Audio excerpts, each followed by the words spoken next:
Hey there, how you doing? Are you stressed and don't know what to do? Tired of reading your boring textbook? And also, are you tired of boring lecturers at your school? Here is your one-stop destination to sort out all your problems. Smart Book NEET series brings some amazing and quality content for all the NEET aspirants out there. This YouTube channel is very beneficial for all the biology, science students out there. Now, learning becomes easier. Stay at your comfort zone and listen to our daily interactive online sessions for absolutely free of cost. So, why should you choose SmartBook as your option? We provide quality video lectures through our modern qualified teachers with some amazing presentations. We've doubt clearing sessions, quiz sessions, daily practice problem sessions, etc. We also provide PDF for every lecture so that it will be useful for your future reference. So, why late? Subscribe to Smart Book NEET. Hello guys, how you doing? Hope you are doing great. So today in this video, we are going to start our lecture 2 based on the chapter Diversity in the Living World. Okay, so welcome to our Smart Book channel, amazing NEET series. So make sure like, share, comment, and don't forget to tap the bell icon to get instant updates of our channel. So let's get started.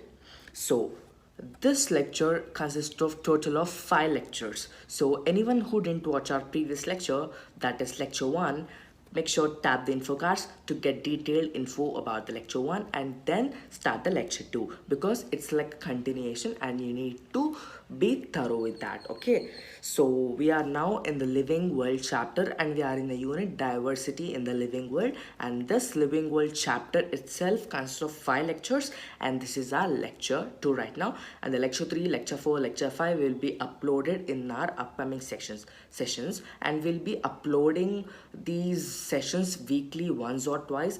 For that, make sure subscribe and tap the bell icon to get the post notifications. Okay, so I always start with a lovely lecture before I start my lecture. What is that? Great minds think alike. What does it mean? Smart people usually have the same ideas. So do you want to be that smart guy or girl? So for that, make sure subscribe to our channel to be smart like me. Yeah, okay. So before going to enter the cladistics and several taxonomy, classification related kind of stuff, we need to know about the interesting points before we're gonna start. And these are the very important points also. Take a note on it or take a screenshot, okay? And what is the first point? There are millions. There are millions of living organisms such as plants, animals, bacteria, and slime etc. We know that there are several millions of living organisms on our earth. And the second point, currently 1.7 to 1.8 million living organisms have been discovered so far. We know that. And it's a very important term. 1.7 to 1.8 million living organisms have been discovered so far, and this is a very important numerology term and you have to remember it. It's very important in NEET paper point of view. About 1.25 million species and plant animal species and 0.55 million species of plant have been studied, described, and provided names for identification. It's also very important for NEET. The one which I'm keeping star mark are very important in NEET paper point of view. Okay, and single group of insects, however, outnumbers all the plants. So group of insects is called belong to the phylum called Arthropoda, and they belong to the class called Insecta. Insecta class is otherwise called Hexapoda. Let me write it down for you. Hexapoda class or Insecta class, and they belong to the phylum called Arthropoda. And what do we call the study of insects? Entomology. Study of insects is called entomology. You have to take a note on it. What does the point 4 mean? Single group of insects, however, outnumbers all the plants. There are such kind of number of insects on our earth that such that it exceeds the number of plants in our earth, because there are some millions of insects on our earth. And fifth point, every year about 15,000 new organisms are discovered. This is also very important. And sixth point, thousands are still unknown and are yet to be identified and described. There are several millions of organisms on our earth, but it's very difficult for the scientists and the biologists to classify them and to know their uses, to know their functions, and to know their digestive system and several kinds of system in a very detailed and consistent manner. For every species, for every each and every individual, it's a very difficult task for the biologist or the scientist to decide the name factor. It may be scientific or a local name, and there are several kind of stuff we need to categorize, nomenclature, classification, and which group that should it belong to, which phylum, which class. So there are like lot of kind of stuff we need to do over there. So that's why there are several thousands are still unknown and are yet to be identified and discovered. However, it's practically impossible to study each and every individual. Also, it's difficult to remember the names, characters, and users. It's a fact. Biologists have decided techniques for identification, naming, and grouping of various organisms depending upon the extent of similarities and differences as per the certain rules. There are certain rules of nomenclature provided by ICBN and several kind of nomenclature related organizations, and they have provided certain rules for nomenclature. For that, based on those rules, we have to name those, and we'll be discussing about the nomenclature clearly in our lecture 3, where we'll be discussing about the scientific names and several kind of nomenclature related stuff. Okay, and systematics, we are gonna start systematics right now. Scientists who study and contribute to the classification of organisms are known as systematist or taxonomist. So what's the difference between taxonomy and the systematics? We'll be learning about it in our upcoming slides. So the scientists who classify the organisms and contribute to the classification of organisms and their study are known as taxonomist or systematist. Okay, and the subject is called systematics. Okay, systema is a Latin word which means order or sequence. A very important, it's a very important term. Systema, it's a Latin word which means order or sequence. This term systematics is also coined by C. Linus. What does it C mean here? Carolus Linus. Here is a giant person, very old man. Like you can see his hair over here. It's so okay. So here's Linus, and he's also known as father of taxonomy. Okay. So systematics, generally the terms such as classification, taxonomy, and systematics are used interchangeably. But taxonomist like G. Simpson is a very important scientist, and he categorized them into separate fields. In our daily life, we use systematics, classification, and taxonomy interchangeably. We'll use them alternatively without dividing them and giving them a separate meaning. But according to G. Simpson, he told that they are very different from each other, and will be how did he classify those three terms based on his idea, and we'll be learning about it in our upcoming slides right now. Yes, systematics is the study of diversity of the living organisms and their all the comparative and evolutionary relationships. Based on their evolutionary and comparative relationships, the organisms are under several diversity, and their study is known as systematics, and it's based on several comparatives like anatomy, physiology, ecology, and biochemistry. See, as you can see here, what is anatomy? It's a branch of biology that deals with the structural organization of living organisms. What is physiology? Physiology is a study of functions of the living organism. It's a branch of biology that deals with the study of living functions of the living organisms. Functions. What about anatomy? Structural organization. Biochemistry is a branch of science or natural science that deals with, what does it deal with? Chemical processes involved in living organisms. And the fourth point is ecology. Ecology is nothing but it's a branch of natural science or science that deals with what we can say, it deals with evolutionary relationships, right? In relation with one animal to the other animal, so it is known as ecology. Okay.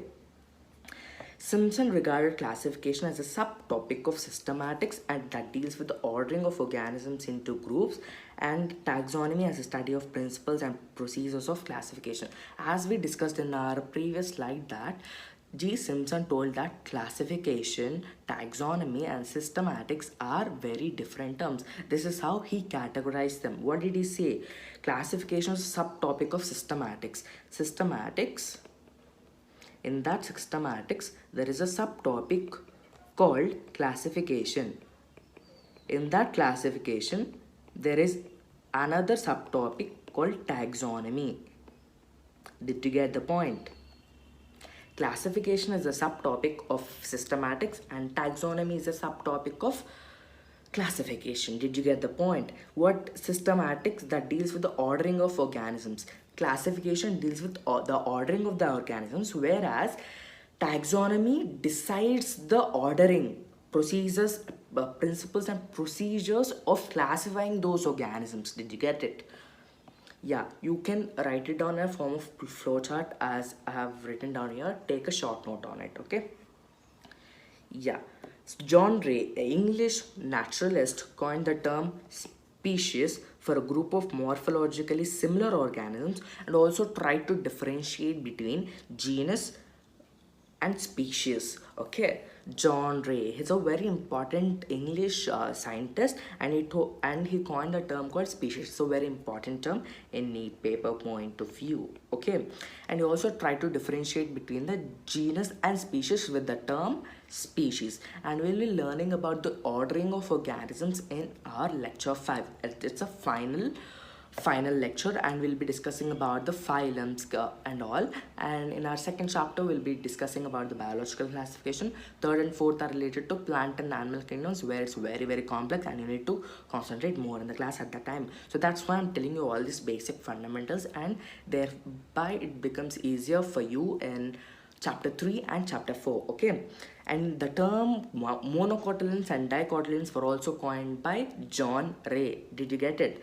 John Ray, we might have learned about monocotyledons and dicotyledons in your class 8 or 9, where it says monocotyledon, single cotyledon, dicotyledons, two cotyledons, single cotyledon, monocots. Okay, and he coined those terms. John Ray coined those terms and also coined the term called species. Very important. Okay, make sure take a note on it.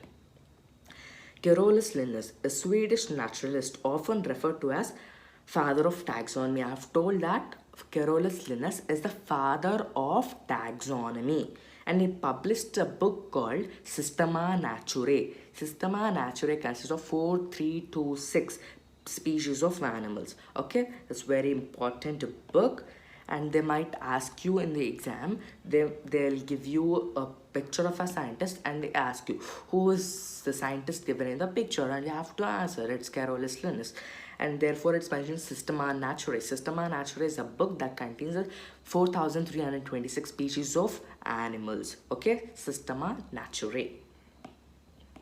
And Species Plantarum contains a description of 5,900 species of plants and were arranged according to a system of classification based on sexual character.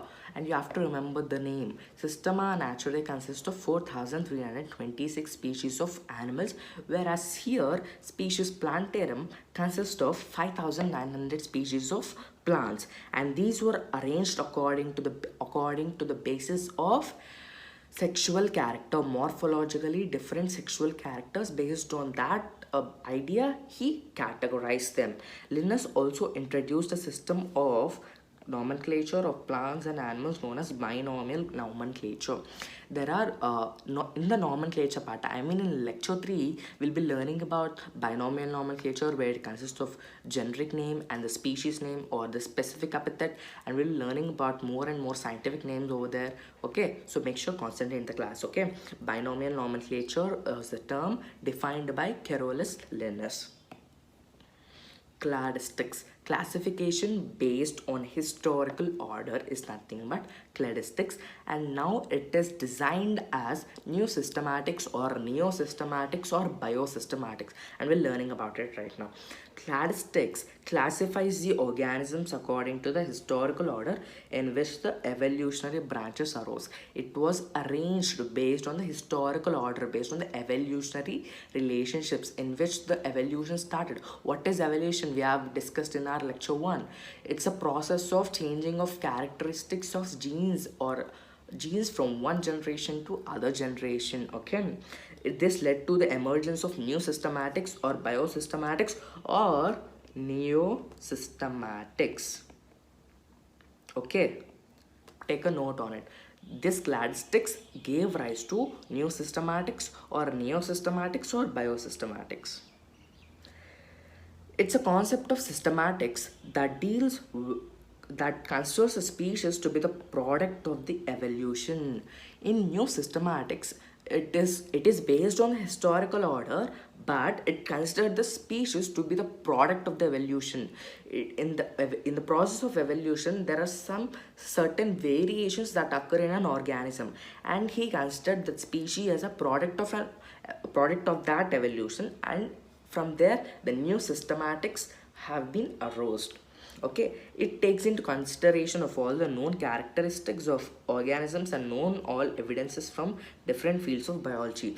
In cladistics, we use only historical order, whereas here we use evidences of those previous historical order of those plant and animal species and their characteristics, and their characteristics also play an important role in this new systematics.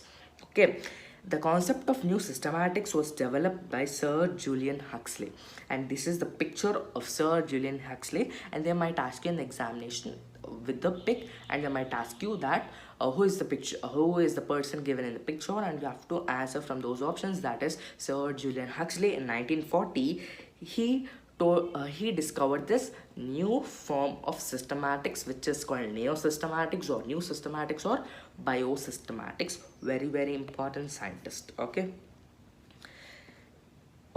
new systematics is also called new systematics or biosystematics, we know that. And the important features in this new systematics are species are not isolated. What does it mean? They are related amongst themselves by common descent and differ from them due to accumulation of different variations. So species are not isolated. That means due to the accumulation of various variations. Why do variations occur? Due to the process of sexual reproduction. You know the differences between asexual and sexual reproduction. In asexual reproduction, it is uniparental, whereas in sexual reproduction, it is biparental.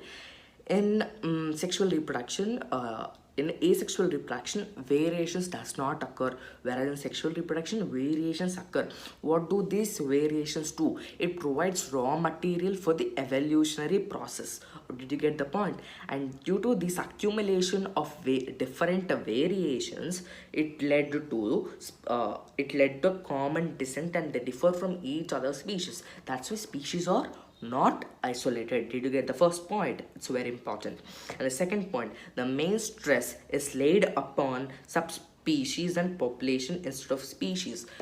There is a stress period. You might have learned it in our lecture 1, short term, long term.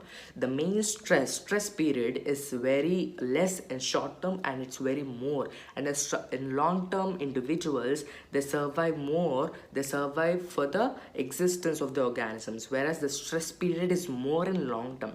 Here the main stress is laid upon subspecies and the population instead of the main species.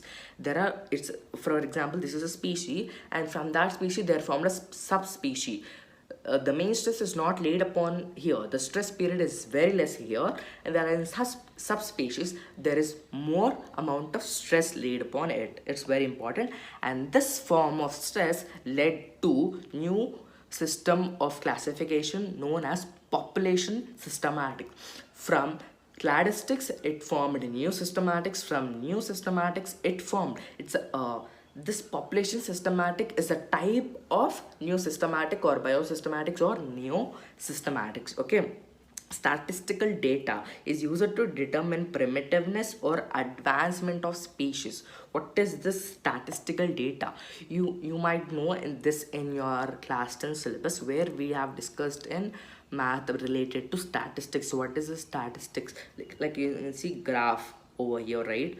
The statistical data based on the previous analysis of that generation or that evolutionary process. Based on those statistical data, we can determine the primitiveness. What is this primitiveness? The initial stage of the species to the advancement of the species, the current generation, from the older generation to younger generation. This is called statistical data. The statistical data is very important and it's a main feature in this new form of systematics. Okay, basics in classifications, which means ordering of the organisms, whereas taxonomy deals with the principles and the procedures of the classification.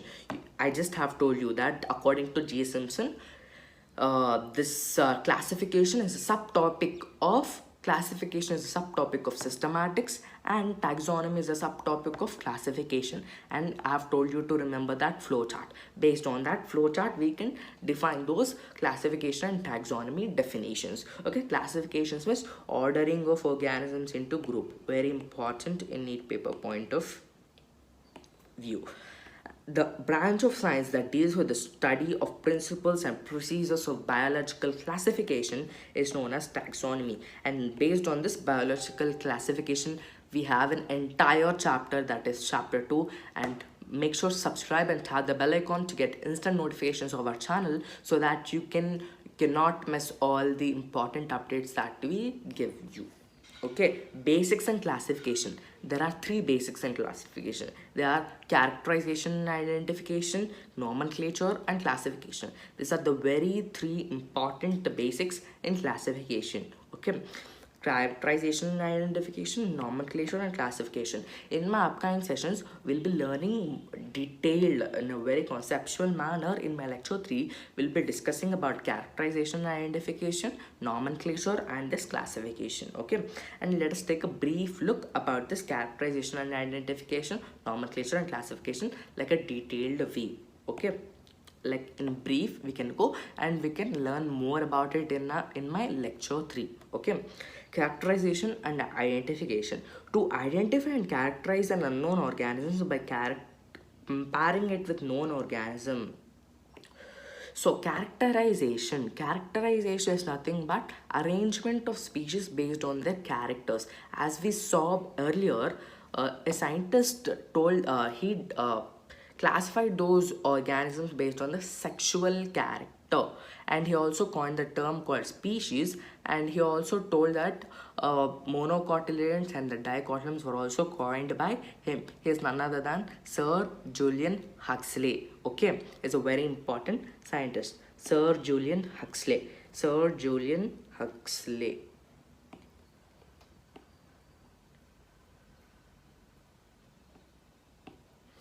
Okay, characterization and in identification process. In identification process, to identify and characterize an unknown organisms by comparing it with known organism.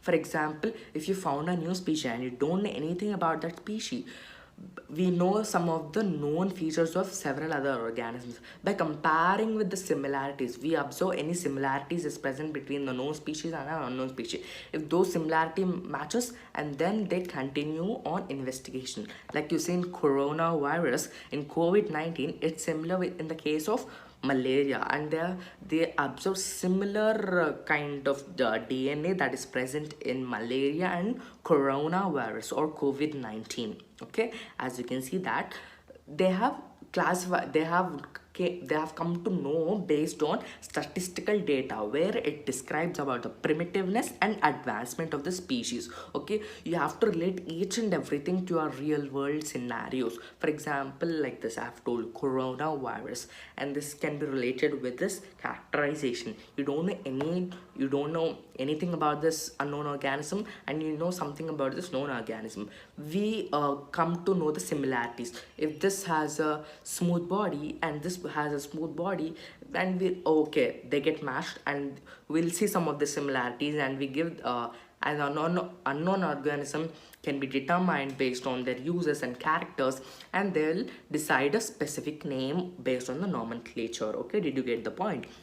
It is done with the help of taxonomical aids, and we have the entire lecture 4. Entire lecture 4 is based upon taxonomical aids, where it's related to several kind of herbarium and all. We'll be learning about the taxonomical aids. What does the taxonomical aids mean? Aids which means mother, aiding, aids which means mother. It's a mother for taxonomy. Okay, it helps in classifying the organisms. Classification, it's the arrangement of organisms into groups or categories based on their affinities or relationships. Okay, it's the arrangement of organisms into groups or organisms based on their evolutionary or comparative relationships. Nomenclature, it's a branch of science providing distinct and proper names to organisms as per the established universal practices and rules, so that they can easily be recognized and differentiated from others. What does it mean? Nomenclature, it's a method of providing a name, its scientific name, to an organism, to a living organisms. It can be seen in both common and scientific. In nomenclature, we use only scientific based on the rules given by ICBN. There is a certain rule for that. Each organism is given two-word name, generic and specific epithet. I've told you this at the beginning of the session. Generic and the specific epithet. In generic, it's about genus, and in specific epithet, it's about species. And the genus should be, the first letter of genus should be in capital letter, whereas in species the first letter should be the small letter. And there are certain rules we'll be discussing in my upcoming lectures. It's a method of giving names to living beings. Two types of names can be given to organisms, that is common and scientific name. Common names are not very important in biology, whereas the scientific names play a very important role. Why are the scientific names? Because to minimize the confusion. In physics, we have learned that about the units and dimensions, where we have learned several kind of stuff. Why do we need units? To minimize the confusion and for reliability and accuracy. In biology also, we need scientific name in order to minimize confusion and to have same name all over the world, so that all the biologists can discuss about that species or an animal. So that's why, for example, if you take lion, it's Panthera leo, and money plant, pothos, and orange or apple, Malus indica, and maize, Z maize, and there are several kind of other plants, there are several kinds of fruits, vegetables, and their scientific names you have to remember. But in this chapter, there are Panthera leo, Panthera tigris, which means tiger, Panthera leo, which means lion, and there are several kind of stuff, and dodder plant, Cuscuta europea. And if you know that Cuscuta europea,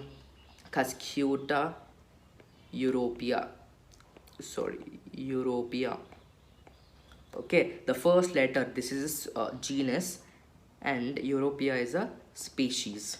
Okay, and the first letter of genus should be in capital letter, whereas in species it should be small letter. And there are several other more rules that we need to discuss, and my upcoming lecture will be discussing about detail about the nomenclature process, and binomial nomenclature, trinomial nomenclature. And in trinomial nomenclature, in addition to genus and species, we add the scientist name also, and we'll be learning about it and their flaws and their uses and all we'll be learning. And let us take a quick revision again. What did we learn? There are 1.7 to 1.8 million living organisms on our earth, and 1.25 million species of plant, and 0.55 million species of plants have been studied, described, and provided names for classification.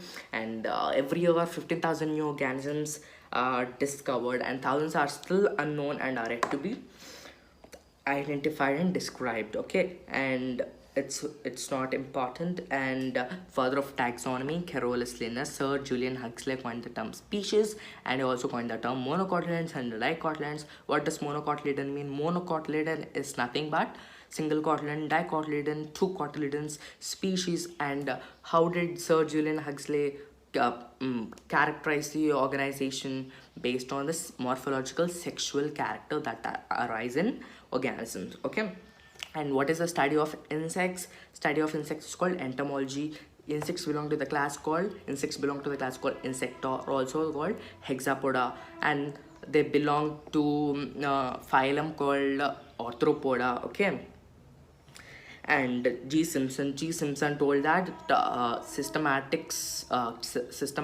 classification and taxonomy are alag, they are different terms.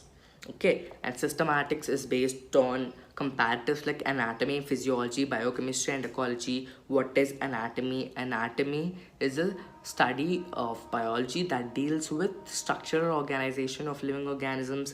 Physiology, it's a branch of biology that deals with the functions of the living organisms. Biochemistry, it's a branch of biology and chemistry that deals with the chemical processes involved in the living organism. Ecology is a branch of science that deals with evolutionary relationships, or the relations between one species or one animal to another. Okay, and systematics, G. Simpson, and we have to remember that flowchart.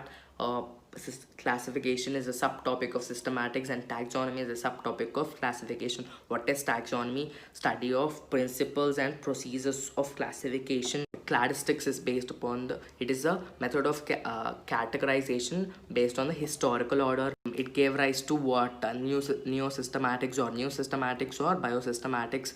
And what is the part? Yeah, sorry guys, I just got a call. Yeah, we have discussed until now. Make sure take a screenshot or otherwise download the PDF from the description box given below, so that you can have a quick revision all over this lecture. So make sure before going to sleep, listen this lecture again. In YouTube settings, there is a setting called playback speed, where you can set to 1.25x or 1.5x speed, where you can have a quick revision of what I've told you till now, so that it completes faster and makes your brain boost faster. Okay, and the species plantarum contains the description of 5,900 species of plants, whereas in Systema Naturae it contains the description of 4,326 species of plants. Okay, and he also coined the term called binomial nomenclature and is a father of taxonomy. G. Simpson, Sir Julian Huxley, John Ray, and Linus are the very important scientists. Okay, Sir Julian Huxley discovered new form of systematics, and this new form of systematics is either called neo-systematics or biosystematics. I'm telling you this again and again because it's very important in neat paper point of view. Cladistics gave rise to this new form of systematics. Okay, and what are the features? Species are not isolated, main stress is laid upon subspecies and population. And what is the subtopic of neo-systematics? They might ask you. Population systematics. What is population systematics? Main stress is laid upon species instead of subspecies instead of species, and this gives us to population systematics. And you have to remember like in fingertips, and it must be stay in your unconscious mind. Okay, remember, active learning makes you active. And classification means ordering of organisms, whereas taxonomy deals with the study of principles and procedures of classification. Okay, basics and classification, characterization, identification, nomenclature, and this classification. These are the three important terms. I'll be leaving this entire session PDF in the description box. Make sure go there and check it out. So, and we also created a Telegram group where you can ask your questions or doubts and join the group. And make sure like, share, comment, and subscribe, and tap the bell icon to get instant updates of our channel. Bye bye.